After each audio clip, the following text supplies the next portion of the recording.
अस्सलाम वालेकुम नाजरीन, गिरदो पेश पर आज की वीडियो के साथ मैं हूं रज़ीउद्दीन रज़ी। शाम 5 बजे आप हमारी ये वीडियो देखते हैं। अगर आपने अभी तक इस चैनल को सब्सक्राइब नहीं किया तो इसे सब्सक्राइब कीजिए और बेल आइकन को क्लिक कीजिए। आज 5 जुलाई है और 5 जुलाई हर साल आता है और हर साल एक ही बात बार बार की जाती है और वो बात भुट्टो साहब की बरसी पर भी होती है और आज 5 जुलाई को भी होती है। और 5 जुलाई को ये कहा जाता है कि पाकिस्तान में अगर कोई ज़िंदा है तो वो ज़िया उल हक ज़िंदा है। अगरचे पीपल्स पार्टी वाले कहते हैं कि ज़िंदा है भुट्टो ज़िंदा है, अगरचे वो नारा लगाते हैं ज़िंदा है बीबी ज़िंदा है, लेकिन हकीकत यही है कि ज़िया उल हक ज़िंदा है।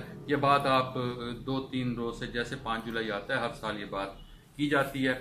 क्यों की जाती है इस पर बाद में बात करते हैं। पहले एक वाक़या सुन लीजिए और वो वाक़या है जिसका जिक्र 2 वाक़यात हैं। एक तो ये कि प्लानिंग कितनी लंबी होती है, कैसे होती है, और वो जिक्र किया सिद्दीक सालिक साहब ने, जो ज़िया उल हक उन्होंने अपनी किताब में लिखा कि जब वो मुल्तान एक दौरे पर आए और उस वक्त टिक्का खान साहब के साथ वो मुल्तान आए थे और ज़िया उल हक यहाँ कोर कमांडर थे।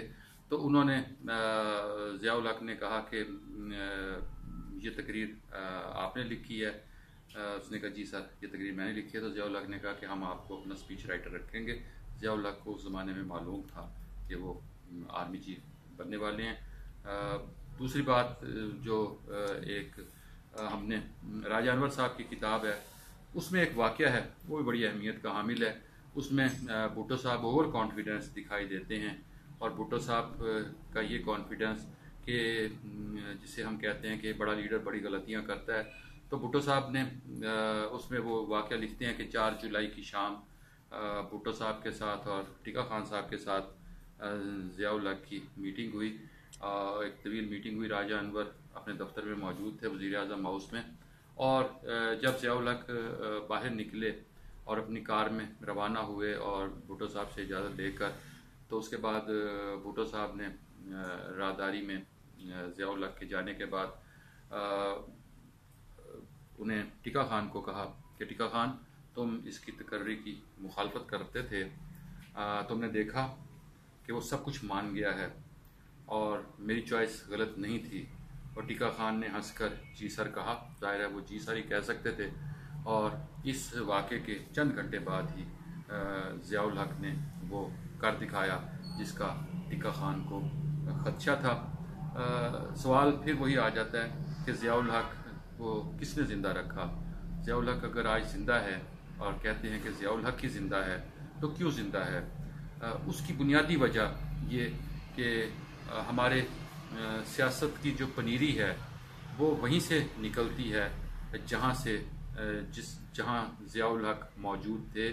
और हमारे यहाँ सियासी तरबियत का सिर्फ़ एक ही इदारा है और वहाँ से जब क्लियरेंस मिल जाती है, सियासी तरबियत की भी क्लियरेंस मिल जाती है, काउंसलर तक के इलेक्शन की भी इजाज़त मिल जाती है। सो ज़िया उल हक को उसी इदारे ने ज़िंदा रखा हुआ है जिसने मुशर्रफ जैसे गद्दार को गद्दारी के बावजूद सज़ा पर अमल दरामद नहीं होने दिया।